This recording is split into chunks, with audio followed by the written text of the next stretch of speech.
Fala, minha gente, sejam bem-vindos ao nosso podcast Ao Cubo.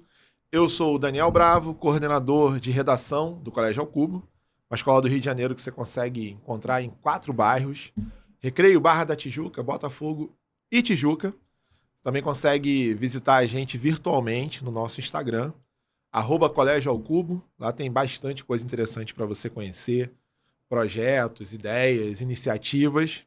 Vale a visita. E hoje eu tô aqui recebendo 2 pessoas muito importantes, porque a gente tem um tema muito importante também.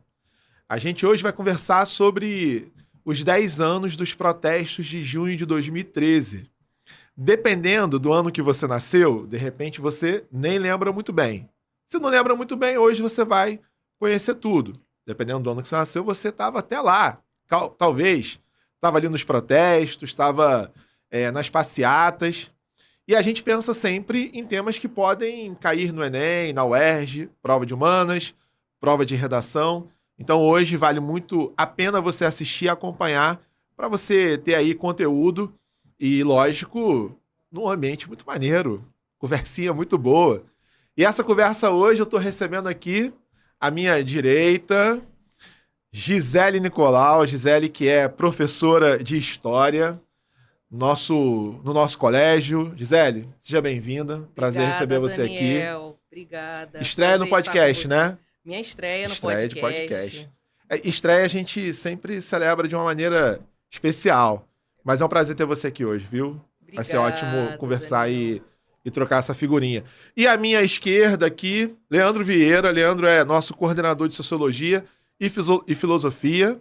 Da aula também, lógico. E Leandro vai trocar com a gente também sobre esse tema. Leandro, seja bem-vindo. Obrigado pelo convite, Daniel. Estreia também no podcast do Cubo? Exatamente. Maravilha. Então, hoje tá ótimo, todo mundo estreando. Gente, então vamos começar essa nossa conversa. A primeira pergunta, eu acho que é uma pergunta também para a gente ajudar o pessoal que está assistindo, que está ouvindo, a se contextualizar um pouco, entender que ambiente é esse do qual a gente está falando. Então, assim, Gisele, ajuda a gente a entender qual era o contexto histórico desses protestos, de onde eles surgiram, né? Acho que é importante a gente fazer esse caminho. E se nesse sentido é importante e possível a gente pensar em alguns fatos que antecedem esse evento. Então, esse cenário histórico daquele momento, de onde isso vem, e se tem algum fato histórico que dá pra gente pensar como um ambiente ali, de onde surgiu isso tudo.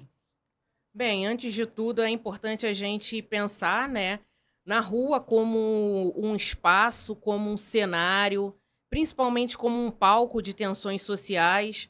Esse tipo de movimento é um movimento em que a rua e a luta política, elas se tornam, né, personagens centrais nesse tipo de movimento, que, como eu mesma falei, remonta a outros momentos da nossa história, especificamente no século XIX, quando a gente já vem em 1880, um primeiro movimento que mobiliza uma população na cidade do Rio de Janeiro, envolvendo uma luta por transportes, né? A questão dos meios de transporte aparecem na nossa história, mobilizando o tema do passe livre, mobilizando também a população menos favorecida, as ruas. 1909, a gente também vê um movimento muito parecido na Bahia.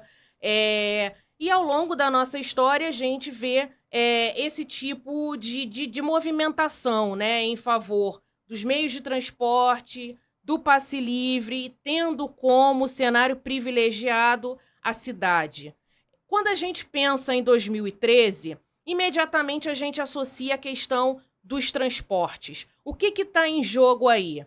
Será que são só os 20 centavos, né? A tarifa da passagem que aumenta de R$ 3 para R$ 3,20? Bem, são muitas nuances e o interessante é a gente pensar esse movimento como um mosaico que vai formar uma figura. E essa figura é muito complexa, né? Porque são muitas forças políticas, à direita e à esquerda, que estão em jogo. Bem, primeiramente a gente pode situar a questão política, né? Que vem de uma herança do governo Lula, do governo Dilma, que mobiliza algumas zonas de conflito. Que zonas são essas?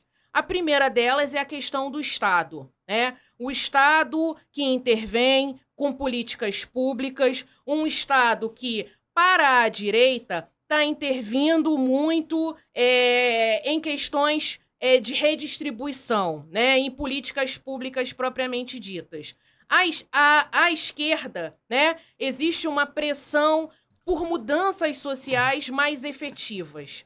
Além disso, uma outra zona de conflito são alguns grupos que a gente pode dizer que são grupos alternativos. Esses grupos alternativos, eles, em última análise, estão pensando a questão das relações homoafetivas, né, o casamento homoafetivo, a questão do aborto, né, de fetos anencéfalos, e também a questão, né, demais questões envolvendo o grupo LGBT. Nessa época, a sigla era apenas essa, né? Com o passar dos anos, são incorporadas outras letras, né?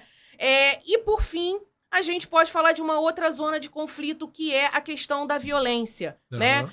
Que remonta um pouquinho antes do ano de 2013, que é a questão do desarmamento, né? Que, como nós sabemos, houve um referendo em 2005. Além disso, também podemos apontar para questões ligadas, né, à ditadura civil-militar, que é reacendida já no governo Lula com a proposta de uma Comissão Nacional da Verdade. Bem, essas zonas de conflito, elas são intensificadas no governo Dilma, né? Muito longe de serem resolvidas, né? Elas são aprofundadas, o que faz com que, no campo político, no campo dessas ideias, essas zonas de conflito, elas se intensifiquem. Até porque, né, quando a gente pensa em movimentos LGBTs, quando a gente também pensa na questão do aborto, a gente abre um precedente aí também para questionamentos de um grupo conservador. Então, se de um lado os conservadores eles querem, né, uma moralização, e nesse sentido a gente também observa movimentos sociais que tomam as ruas buscando pautas mais conservadoras, marchas pela família, a ideia também da cura gay, né, que também aparece nesse contexto. De outro, a gente vê as pressões, né, pela aprovação de leis que atendam essas demandas sociais desses grupos. De fato, né, a gente observa que o governo ele fica, né, em cima do muro, e quem resolve isso é o Supremo Tribunal Federal, né, o STF, mostrando aí, né, intensificando ainda mais essas questões à direita e à esquerda. Bem, são essas zonas de conflito, né, que vão se intensificar. Somado a isso, a gente também está num contexto de Copa do Mundo, e dessa forma a questão da terra também é muito evidenciada antes mesmo de 2013, né, por conta das pessoas sem moradia. Daí a gente pensar no MTST, que ganha força em São Paulo, trazendo à tona figuras que já têm uma trajetória política e que se consolidam nesse momento, como é o caso do Guilherme Boulos. Podemos falar também da própria questão de Belo Monte, que também aparece aí reacendendo temas de políticas indigenistas. Ou seja, né, são muitas reivindicações que aparecem, que dão o tom de complexidade de uma política que está se desenvolvendo nesse ano de 2013. Né? Quando se pensa na Copa do Mundo, se questiona, né, o tanto que se gasta na construção de estádios, né, de uma população que perde, né, seus territórios para construir esses mesmos estádios. Então, também isso é colocado em evidência. Por outro lado, existe também um outro debate, né, que também tem relação, a gente não pode deixar de lado, que é o movimento Passe Livre. As primeiras manifestações em junho de 2013, elas têm, né, como protagonista esse movimento pelo Passe Livre, que até então, né, tem um objetivo. Qual é o objetivo? questionar o sistema de transporte e o porquê desse sistema de transporte não está, né, no centro das pautas para políticas públicas. E dessa forma, a gente sabe, né, que durante essa era, né, a era PT, houve, de fato, né, um grande incentivo, né, à compra de veículos, e isso trouxe algumas questões para os centros urbanos, né? O mau funcionamento dos ônibus, os engarrafamentos, a quantidade de pessoas que buscavam como alternativa mudar-se, né, das zonas urbanas para regiões mais distantes por conta da inflação, né? Então a gente tem esse cenário. 2013, né, tem um ponto de corte ainda em junho, que é o 13 de junho de 2013, né, que não é a primeira manifestação. O 13 de junho, isso acaba trazendo uma grande modificação. Que modificação é essa? O ingrediente, né? O ingrediente que eu havia dito anteriormente, que vem a ser uma zona de conflito. A questão da violência, né? A repressão policial, a maneira pela qual a polícia se posiciona, né, perante esses movimentos, faz com que isso crie uma espécie de chancela, porque nesse momento as pessoas se reconhecem, né, como agentes históricos.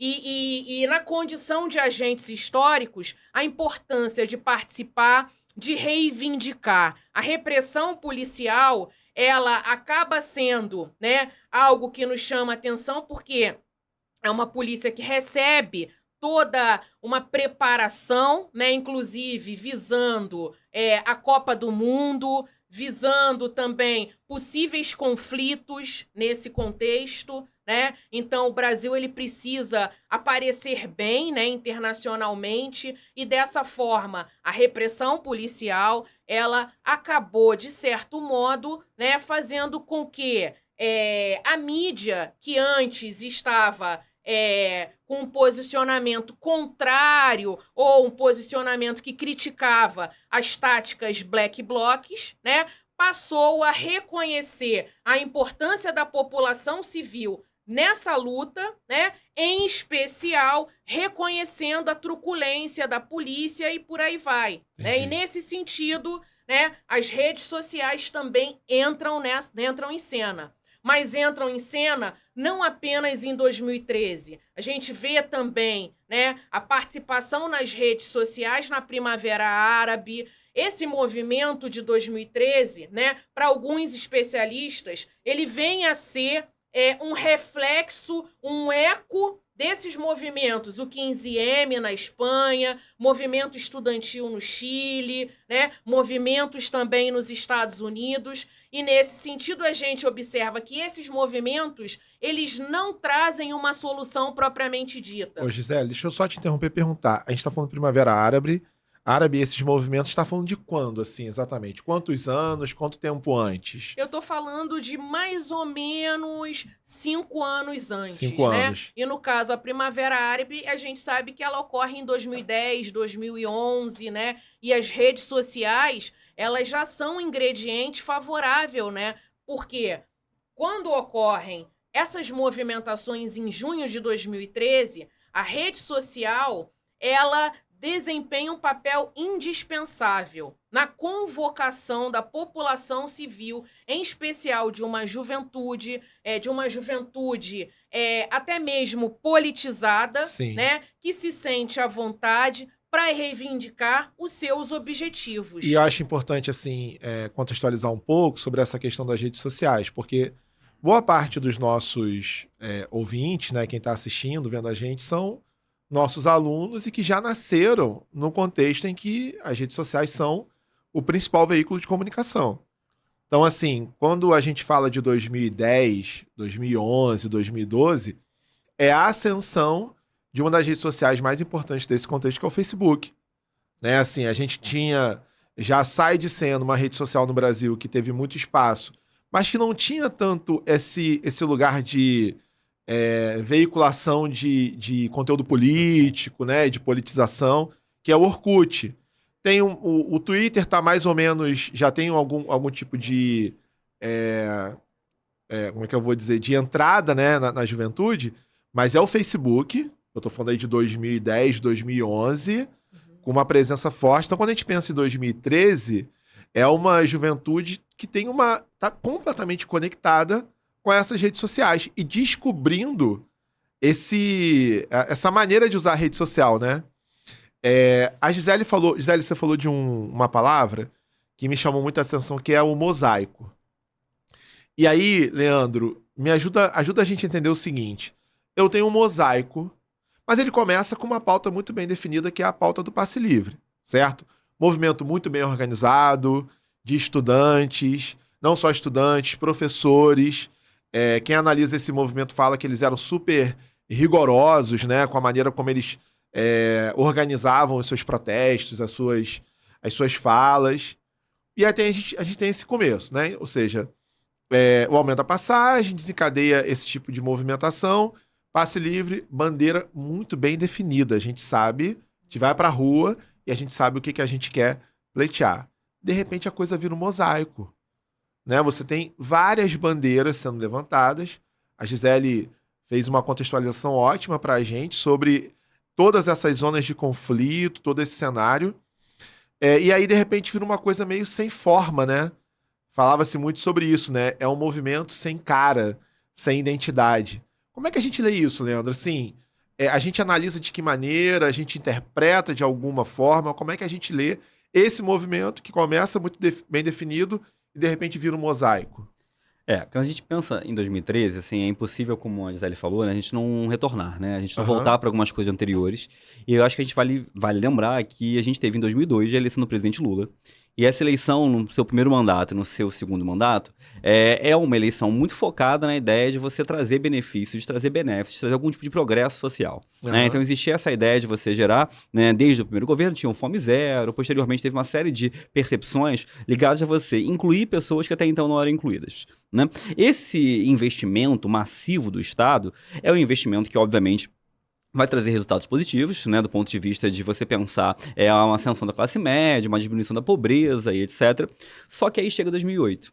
Né? 2008 a gente tem, né, para quem não estava lá, nossos alunos, muitos deles não estavam entre nós, né, a gente tem em 2008 a questão que é uma questão muito importante, que é a questão da crise, né, a crise imobiliária dos Estados Unidos, que vai gerar uma crise global e que vai gerar posteriormente o Lula, aquela fala do Lula da marolinha, né, não sei se vocês se recordam, né, no Brasil vai ser só uma marolinha, porque o Brasil vinha de um momento de crescimento, mas mesmo sendo só uma marolinha, como era dito, aquilo gerou uma diminuição dos investimentos públicos no Brasil, que vão permanecer de 2008 até 2013. E aí eu acho que tudo na política é expectativa. Né? A população criou uma expectativa de crescimento devido aos primeiros anos de governo, e a expectativa de crescimento, ela pouco a pouco começou, como as zonas de conflito foram sendo demonstradas, né, a aparentarem mais devido à diminuição do investimento. Quando chega em 2013, a gente tem no começo do ano o aumento da passagem. O aumento da passagem sempre acontece no começo do ano, em janeiro, fevereiro. E o governo, na época, para controlar a inflação, falou assim, Vamos segurar esse aumento, Isso. Não vamos fazer em janeiro e fevereiro, vamos jogar esse aumento para depois. Né? Tirando a cidade de Porto Alegre, que foi onde tudo começou, né? Lá foi no começo do ano, mas os demais locais jogaram para frente. E aí jogam o aumento da passagem no meio do ano letivo. E quando você joga o aumento da passagem no meio do ano letivo, você está com todo mundo mobilizado, né? Então você gera uma manifestação que começa muito pequena. As manifestações, elas são de grupos que historicamente já estavam na rua, como o Passe Livre, movimentos sociais, partidos, sindicatos. Só que essa manifestação, ela começa a ter um elemento novo, um tempero novo, como você falou, uma pimenta nova, que é a participação policial. Né? E quando eu falo de participação policial, é que a polícia estava tendo um treinamento muito razoável pensando na Copa do Mundo de 2014. O Brasil vivia uma época de recepção de grandes eventos, a Copa do Mundo de 2014, teríamos a Olimpíada de 2016, então a polícia vinha com esse treinamento, inclusive no exterior, trazendo para cá, e a polícia vai usar muitos de seus métodos para tentar, de alguma maneira, reprimir essas manifestações. Essa repressão vai gerar que a mídia comece a veicular e mostrar, e vale a pena a gente lembrar uma coisa, quem está indo para a rua não é a população mais pobre inicialmente, quem está indo para a rua nesse momento é o jovem de classe média. Uma coisa é a população mais pobre ser agredida, e veja bem, não estou falando que eu concordo com isso, por favor, sim. Mas uma uma coisa é como a mídia demonstra isso, outra coisa é um jovem de classe média, de universidade federal, né, tomar bola de borracha, né? Esse jovem, de alguma maneira, estar veiculando e divulgando isso. E como você sabe de quem eu sou filho, né? Tipo isso, né? Exatamente. E você perguntou o efeito da rede social. E assim, esses jovens têm rede social. Esses jovens vão estar divulgando isso. E tem uma coisa importante, você falou do Facebook. O Facebook mudou seu algoritmo em 2014. Isso, exato. Antes de 2014, o algoritmo do Facebook era um algoritmo que ele mostrava as postagens em ordem sequencial. Né? Hoje ele mostra para sua bolha, né? Assim como o Instagram, né? Ele mostra para o seu grupinho que você sempre interage. Então as pessoas estão indo para manifestações, elas estão sendo muitas vezes agredidas, elas estão sendo muitas vezes passando por um processo de repressão e estão postando, e estão divulgando. E isso está sendo amplamente divulgado em ordem, quem está postando está vendo, está sendo, obviamente, trazendo uma repercussão. Então, a rede social, ela tem um papel fundamental nisso que você falou, que é a criação desse mosaico. Exato. Esse mosaico, depois, ele vai se abrir, ele vai se difundir, ele vai crescer e por aí vai. E tem uma coisa importante que o Facebook tinha um recurso, não sei se vocês lembram disso, que o Facebook agora virou uma rede social falida, mas assim, o Facebook tinha um recurso do evento. Criar evento. Você criava um evento, convidava as pessoas, e essa criação de um evento e chamar as pessoas foi gerando esse aumento das redes, né? E aí você cria um conjunto de pessoas que estão insatisfeitas, um conjunto de pessoas que estão indo para as ruas por uma questão da passagem, mas essas pessoas começam a sofrer repressão, essas pessoas começam, obviamente, a chamar a atenção e mais pessoas falam, vamos para a rua também. E aí você começa a ter aquela coisa alucinada de pessoas indo para as ruas falando sem partido, né? Contra a corrupção, essas pautas difusas, né? Que, consequentemente, por serem difusas, ninguém discorda. Ninguém fala assim, não, eu sou a favor da corrupção. Né? Não, eu sou a favor que realmente roubem. Não, eu sou super a favor. Não, ninguém, não existe, é pauta difusa. Né?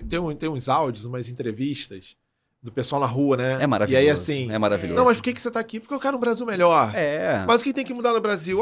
Tem que mudar um monte de coisa. Tipo assim, ninguém sabia. Ninguém não, né? Não vamos generalizar, mas assim, muita gente tava ali sem nem saber. Mas já isso é um sentimento. Que direção, né? E assim, Daniel, tem uma coisa. Qualquer pessoa que já fez uma manifestação na vida, a rua empodera. Né? A coletividade empodera. Tipo, a multidão, né? Multidão, o coro, né? O futebol. Você vai no estádio de futebol, aquilo te empodera. É uma coisa ver o jogo sozinho, outra coisa ver o jogo no estádio, Você vai num show, você vai numa roda de samba, você vai em qualquer lugar onde tem um grupo de pessoas em coletividade com você, aquela catarse gerada ali, gera um sentimento de, posse, de domínio. E os jovens foram pra rua e falaram, é legal isso aqui. É bom isso aqui, vamos de novo. E vamos de novo. Por quê? Mas vamos, né? Para um Brasil melhor, né? E ninguém vai falar que é contra isso. Então, acho que foi se gerando um movimento que tinha uma questão muito clara. Tem até um cara que é do Passe Livre do sul do Brasil, de Porto Alegre, que era um líder na época, que era o Legume, como era um professor. E ele fala uma coisa que, assim, a gente tinha uma percepção clara. Assim, queremos abaixar os 20 centavos. Quando a gente ganha... a gente não sabe o que fazer.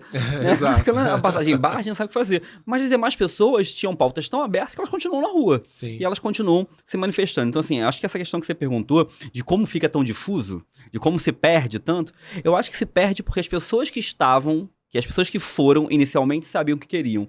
Quem foi depois foi indo por esse movimento. Cara, eu acho maravilhoso. Não sei se vocês já ouviram o Datena, né? O Datena, famoso personagem Datena. Da Atena, no meio do caos dos protestos, né, tem um momento em que está ocorrendo aquelas táticas black box, que depois vão gerar também uma série de revoltas, de pessoas quebrando bancos, quebrando alguns símbolos capitalistas, como o McDonald's, coisas do tipo. E aí o Datena, com os programas dele, que são aqueles programas bem policiais, né, intensos, a gente pode chamar assim, e filmando aqueles momentos, né, e ele pergunta assim, vocês são a favor, né, bota uma enquete aí, vocês são a favor de movimentos que depredam? E as pessoas começam a falar sim. E aí ele fala assim, não, as pessoas não entenderam muito bem. Aí ele fala assim, vocês são a favor de pessoas que estão fazendo baderna? Aí as pessoas falam, sim. Aí ele fala assim, realmente as pessoas estão muito revoltadas. Porque é isso. As pessoas tinha ainda um amparo social para aquilo, né? E esse amparo social, ele vem crescendo porque as pessoas estavam imaginando uma evolução, estavam imaginando um crescimento do país que a Copa do Mundo prometeu. Né? Que a Copa do Mundo e as Olimpíadas prometeram. A gente não pode ler 2013 sem olhar para a Copa do Mundo, Exatamente. Né? O Brasil está sofrendo várias transformações estruturais. Né? Aquela coisa do gigante acordou. Isso, né? Exato. Essa coisa do Brasil do país do futuro, o Cristo Redentor decolando na capa da The Economist. A própria seleção, que prometia o retorno, né? Uma era de ouro, ganhar novamente, ganhar em casa. Então, assim, tudo é expectativa e realidade. A expectativa era muito alta. O Brasil criou uma expectativa, né, no começo dos anos 2000, muito alta de crescimento. E quando isso começa a se romper, começa a se ter muitas pessoas insatisfeitas, nem sabendo por quê. Mas quando vem alguém na rua e fala, pô, tô insatisfeito, eu também tô, então vamos junto. Né? Não sabendo muito bem o motivo ou o que é aquilo, mas vamos junto. Ô, Gisele, a gente está falando sobre a rua, né? E aí você falou, usou uma expressão interessante, rua e política. Né? O Leandro está trazendo de novo esse contexto da Copa do Mundo, esse grande evento. Você falou sobre o governo, esses anos do governo do PT, né? Lula, Dilma. O Brasil tem uma movimentação econômica interessante. A Copa do Mundo vem, como você falou, da expectativa. Será que isso sinaliza e simboliza um crescimento para o país, né? O que significa essa Copa do Mundo aqui? Então, não tem como a gente pensar os protestos de 2013 sem olhar para, vamos pensar assim, num símbolo, sem olhar para Brasília, né? Então, os protestos de 2013. Aliás, tem uma foto muito interessante, né? Que é o pessoal em cima do Congresso, e aí tem a luz, né? Que aí faz a sombra do pessoal, parece que os manifestantes são maiores do que eles são. É muito interessante isso, sobre como parece que nesse movimento difuso e mosaico, as pessoas se sentiram mais donas do seu próprio país, né? Mais participativas e menos coadjuvantes, né? Talvez mais personagens principais e tal. Como é que a gente, então, olha, eu acho que é importante pontuar isso, que impacto significativo a gente sente dos protestos, da rua, no Congresso, no Planalto, na Câmara, como é que a rua impacta esse lugar que é aparentemente tão inacessível, né? A gente olha para Brasília e sempre imagina algo muito distante.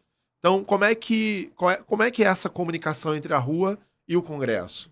Bem, nesse momento, nessa zona de conflito em que se pensa nesse Estado, né, que pode redistribuir, né, esse mesmo Estado que, na condição de redistribuidor, ele é questionado por setores conservadores, esses mesmos setores conservadores, eles passam a pedir um Estado mínimo, né? Um Estado que cada vez menos intervém, né? Como eu tinha dito anteriormente. Mas fato é que no bojo desse processo, um elemento ganha força, né? Que é a população civil.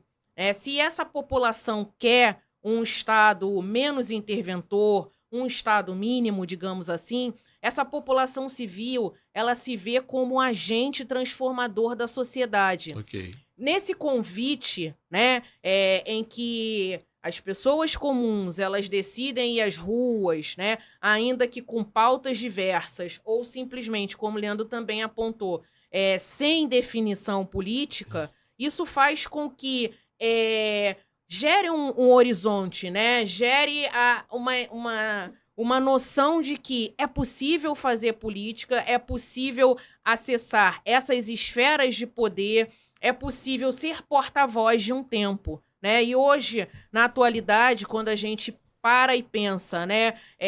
Como 2013 trouxe uma nova feição para a nossa política, né? Isso é muito interessante quando a gente vê algumas lideranças, né, que emergiram desse processo, ou melhor dizendo, após esse processo, né, porque 2013 ele vai marcar, né, essa década, né, que é uma década que é repleta de movimentações políticas, né? Essa década é uma década que tem várias e várias questões de ordem política, né? A gente tem 2013, tem 2014, 2016, nós já temos um impeachment, né? 2017, escândalos políticos. E vale lembrar, né? 2014, eleições presidenciais, né? Junho de 2013 para 2014 com eleições é algo muito significativo, né? Acho que também é importante lembrar porque às vezes quem não viveu aquela época talvez não faça conexão, né? Não façam conexão. E às vezes as pessoas pulam, né? 2013 e já vão pensar logo 2016. Mas na verdade o que vem depois de junho de 2013 é o julho de 2013, né? O julho de 2013, ele ainda traz algumas emoções no campo político, né? Algumas greves de professores. Nós vemos também a ocupação das câmaras municipais em algumas cidades do Brasil. Então, a gente ainda percebe que ainda tem uma definição aí em julho de 2013, né? Quando ocorre a Copa do Mundo, né, a gente pode até falar que já se intensifica uma polarização política, né? Uma polarização política que começa a apontar, ó, não vai ter Copa, não tem que ter Copa, né? Então ainda tem uma herança aí desse junho de 2013, né? Que é esse mosaico. É difícil precisar, né, quais eram os grupos políticos. Eram pessoas que se sentiram chanceladas. A gente pode até falar que ocorre uma reinvenção do espaço público. Ok. Né? Na década de 1980, a gente chama isso como um ponto de corte na história do urbanismo, como a rua como espaço de tensões sociais. Né? E isso influencia toda uma interpretação da história à luz, né, desse tipo de consideração. 2013, né, é um espaço de tensões sociais, mas com grupos que tinham demandas muito específicas e estratégias bastante específicas, né? Daí a complexidade desse ano, desse movimento que a gente até hoje tenta, né, cada vez mais depurar para, ao fim e ao cabo, saber, né, quem é que estava em 2013. Né? A bem da verdade é que as redes sociais elas desempenharam um papel indispensável, né, ao convidar a população civil a lutar pelos seus direitos. Né? E isso foi bom, porque teve uma mobilização social. Mas, por outro lado, essa mobilização social ela se deu de uma maneira muito rasa. Uhum. E talvez essa talvez essa seja uma das heranças deixadas por junho de 2013. Né? A rede social como uma forma de politização, só que é uma politização muito rasa. Né? Às vezes eu costumo falar nas minhas aulas, a imagem é um texto. Uhum. Né? A imagem é o texto, a gente tem que interpretar a imagem. E muitas das vezes, né, na rede social, nessa questão da instantaneidade, da fugacidade da nossa pós-modernidade, a pessoa tira uma selfie no movimento e meu amigo tá lá, né? Tá lá na Avenida Paulista ou na Presidente Vargas. Pô, bacana, deve estar tranquilo, então eu vou também. Mas qual é a razão para você ir? Por que o seu amigo estava lá? Qual a legenda dessa foto? Né? Então a gente vê uma formação política que se dá nesse momento muito rasa. Né? Tem mobilização de diversos grupos. Isso também é uma herança. Porque antes a rua ela tinha um segmento social que abraçava o espaço público. Né? Isso é histórico, que são os grupos mais à esquerda. E quando a gente fala, por exemplo, o junho de 2013 tinha uma presença jovem muito marcante, né? Quando a gente pensa em juventude, até um certo momento da história, a mobilização dos jovens, a formação política era muito relacionada, por exemplo, aos grêmios estudantis, né? União Estudantil. Eu estudei no Colégio Federal e tinha essa presença muito marcante, assim, né? Tinha eleição de grêmio, a gente tinha chapa, tinha uma coisa muito forte ali. Então, quando eu penso em formação política, tem um pouco esse processo, pelo menos por uma outra geração. E aí, assim, a Gisele jogou um ponto que eu queria costurar com você, Leandro. Você acha que junho de 2013, redes sociais, esse contexto todo, ele é a origem, talvez não a origem, mas assim, é o que determina a formação do nosso agente político, nosso eleitor contemporâneo, assim? Esse momento é o que dá origem a um eleitor. E se vocês concordam que, de fato, essa é o que caracteriza o nosso eleitor hoje, né, o nosso cidadão, participante político, de alguém que não se aprofunda em questões políticas, não conhece as dinâmicas dos três poderes, não sabe o que faz um senador, mas mesmo assim se politiza, levanta alguma bandeira. É isso, assim, a gente pode olhar para essa época como um momento onde isso começou? Eu concordo e discordo. Ok. Por quê? Maravilha. Assim, assim é bom. Eu concordo que 2013 é uma ruptura. Então, Ok. consequentemente, a gente cria um tipo de eleitor jovem que, devido às redes sociais, devido à internet, devido ao Facebook à época, né, ele está, de alguma maneira, consumindo informações sem ter um aprofundamento dessas informações. Mas eu também acho que isso sempre aconteceu. Ok. Eu acho que quando você pensa, por exemplo, a questão do Grêmio Estudantil, os centros acadêmicos, eu acho que isso era um nicho do nicho. Ok. Né? Eu acho que era um agrupamento muito pequeno de uma realidade que a gente tinha, de certa forma, nas grandes cidades, em colégios federais. Agora, eu acho que, na verdade, o que aconteceu é que a juventude passou a ter onde expressar a sua voz. Então, o jovem que estava em casa, que pensava sobre política ou tinha opinião sobre algum tipo de assunto, ele não tinha onde falar. Ele falava no grupo dele, com os amigos dele. Agora ele tem uma ferramenta que ele posta no Facebook e milhões de pessoas veem. Né? Ele tem um Twitter que ele vai fazer um tweet e pode viralizar. Ele tem o YouTube onde ele faz um podcast e ele chega lá e aquilo ali pode ser visualizado por milhares de pessoas. E é o que tudo indica né? que as pessoas gostam, né? E as pessoas gostam, as pessoas exatamente. curtem e porque elas tal, se identificam com compartilham. aquela mesma ideia. Ok. Então, eu acho que existe sim em 2013 uma ruptura. Existe sim em 2013 um momento de empoderamento da ideia de que falar de política ou pensar política pode ser legal. Pode ser interessante. A mídia ninja mostrou, cresceu naquele momento, transmitindo, e era uma ruptura, né? Então tem uma ruptura na forma de transmissão, na forma de pensar, na forma de debater política, mas eu também acho que existe uma mudança que é muito mais estrutural.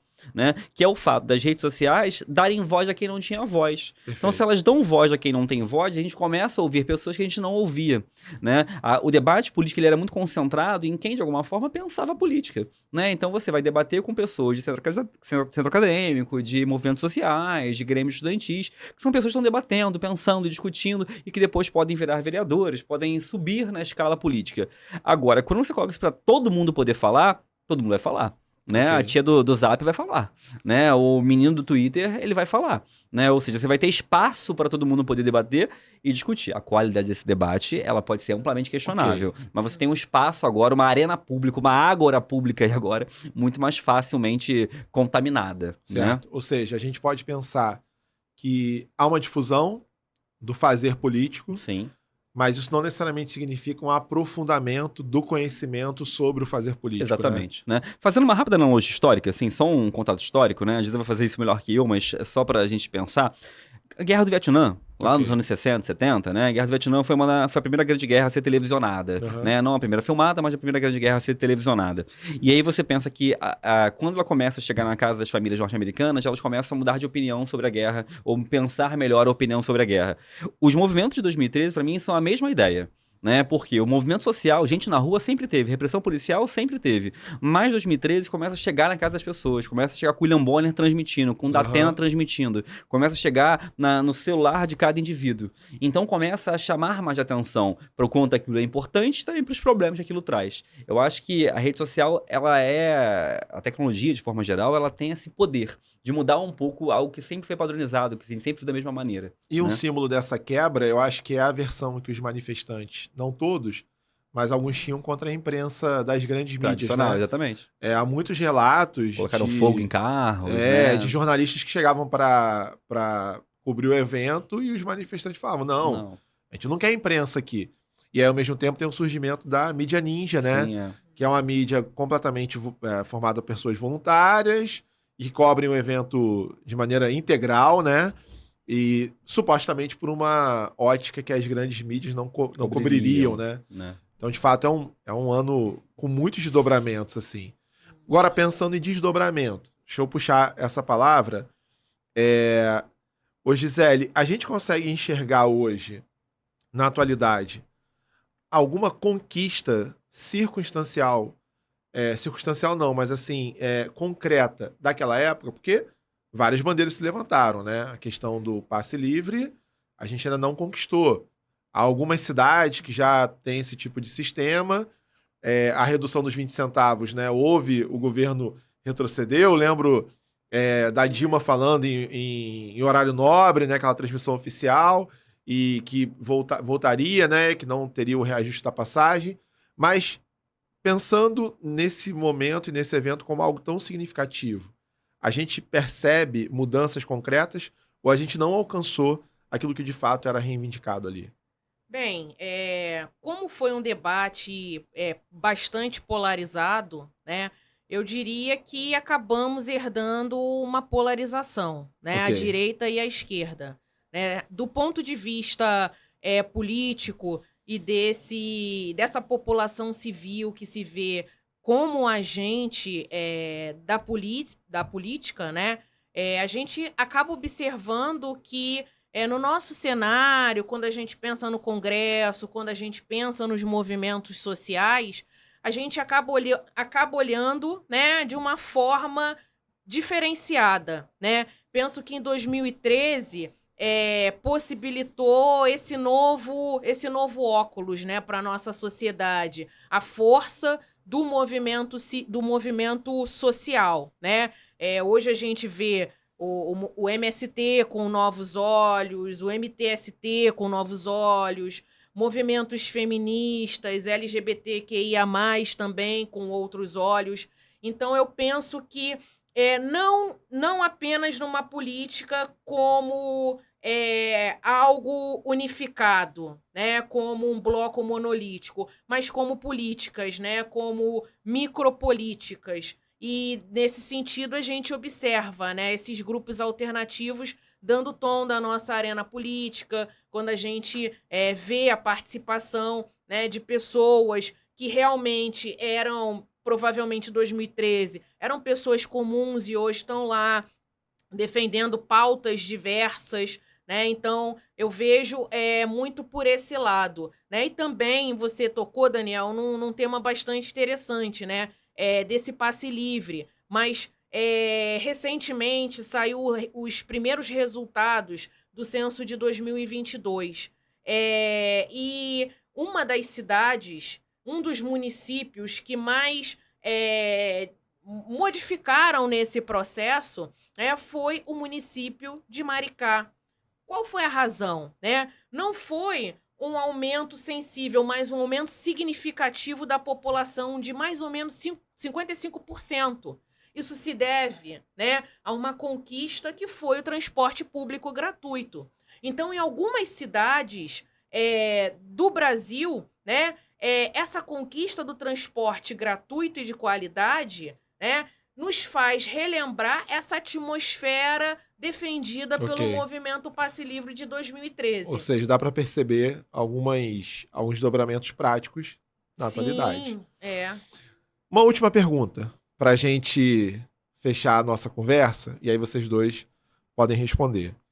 A gente olhou para o passado, olhou para junho de 2013, olhou um pouco para o nosso presente agora. Dá para a gente esperar algo semelhante a 2013 na atualidade, pensando em juventude, pensando em sociedade? Se a gente tivesse que fazer assim uma previsão do futuro, se a gente tivesse que, sei lá, desenvolver uma narrativa de como isso aconteceria hoje, ou se dá para a gente imaginar algo semelhante acontecendo ou não. A cidade mudou, isso não acontece mais do jeito que aconteceu. Como é que vocês enxergam isso, assim? Eu, particularmente, sou pouco esperançoso em achar que vai haver outra coisa desse tamanho nos próximos anos. Assim, acho que o brasileiro, ele tem uma perspectiva de manifestação muito específica, muito localizada, e se a gente pegar aí os últimos 50 anos, as manifestações de grande porte ocorreram sempre com algum tipo de contexto externo e interno muito específico. O caso, por exemplo, das Diretas Já, o caso posteriormente dos Caras Pintadas, os movimentos de junho de 2013, sempre tiveram um contexto político muito específico de insatisfação, né? Que não é que hoje em dia não tenha gente insatisfeita, não é isso, né? Pelo contrário, mas assim, eu acho que o contexto político que a gente vive hoje não é prolífero para isso, né? E só para dar uma resposta sobre o que você tinha perguntado para ela, sobre o que fica de 2013, eu acho que tem uma coisa que é importante falar, que fica a ideia da uma perda muito grande de influência dos partidos políticos no Brasil, né? Uma perda de poder dos partidos políticos, né? Como cresce a ideia da figura de indivíduos externos a partidos, externos a ideias. E às vezes sem histórica político, né? Sem histórico político. Alguns sem históricos, outros até com histórico. Assim, o presidente da República, o anterior, o Bolsonaro, ele ficou quase 2 anos, por exemplo, sem partido, né? A gente teve a Marina Silva, por exemplo, que foi alguém que era historicamente de um partido, mas saiu para outro sem nenhum tipo de repercussão em relação a isso, e como outras figuras, né, foram se modificando externamente a ideia de um partido político. Eu acho que isso é uma coisa que marca muito o Brasil futuro. Uma perspectiva muito mais personalista de indivíduos do que necessariamente de um conjunto de ideias partidárias. Gisele. Eu penso nessa mesma direção em torno, né, das pautas, né, as pautas sociais, né, que acabam emergindo dentro de cada segmento. acredito que a tendência é cada vez mais se fragmentar, né? Mais se fragmentar por questões que, por vezes, me lembra até o Maio de 68, né? Ou, melhor dizendo, o ano de 68 em diversas partes do mundo, né? Na França, na República Tcheca, até mesmo aqui no Brasil, né? Com a Marcha dos 100 mil.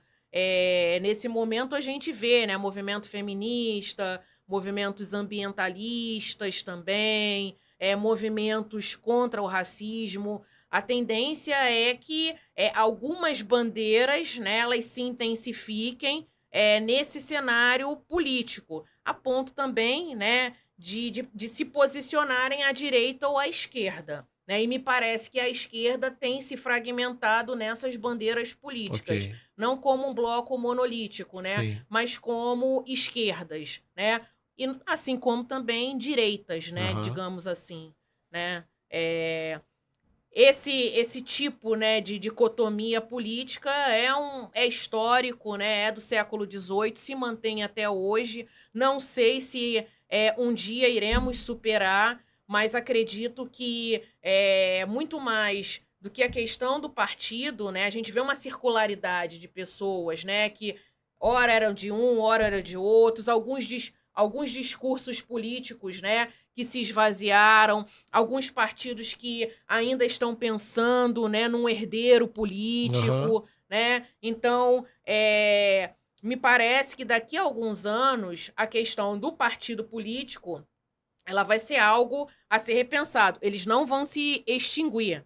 Ao contrário, acredito que eles vão ter uma redimensionada. À medida em que eles, né, forem se abrindo para acolher esses grupos que estão levantando pautas diversas. Né? Acho que nesse sentido. Maravilha. Não numa política tradicional, mas acho que a política agora tem a se capilarizar, né, digamos assim. Tá certo. Aulas, né? Uma Isso. conversa que foi aula. Gente, obrigado pela presença Ah, de vocês. É isso, Gisele. Eu já me acostumei um pouco, mas quando eu vejo que o relógio está marcando a hora do fim, eu falo, pô, já acabou? Mas é isso. E eu acho, e sempre digo, reforço, isso é muito uma provocação, né? Longe de nós a intenção de oferecer aqui um conteúdo que esgote esse tema. Até porque esse tema de junho de 2013 acho que é difícil de esgotar. Mas é uma provocação, né? Para que a gente consiga pensar em direcionamentos, ideias, e aí, a partir disso, buscar um pouco mais de aprofundamento.